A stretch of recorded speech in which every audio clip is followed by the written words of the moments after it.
Hello everybody, welcome back to the channel. My name is Claudette and I am your Jamaican Gypsy Granny. Now some of you know my story, some of you may be new here, but October last year Mexico kicked me out of them country even though I've been there 3 times. So I'm not going to go into all of that, you can check it out on my channel. But since I've been back, I came back with nothing, had nowhere to live, nowhere to stay. And so, I'm flying somewhere for catch and I started a business. I wrote a book.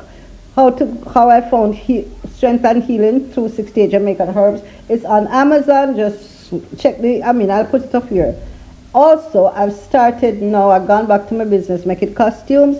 I'm starting a website for that. That is YourMyGirlSwimwear.com. You can also check me out on IG. If you Google me pop up You're My Girl Swimwear.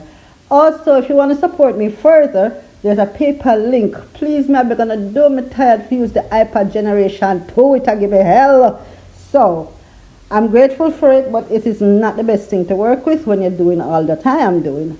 And you can just buy a book, buy a costume, buy a swimwear. Follow the link, share the story, send it to everybody else. Just come back here. I have a lot to give you.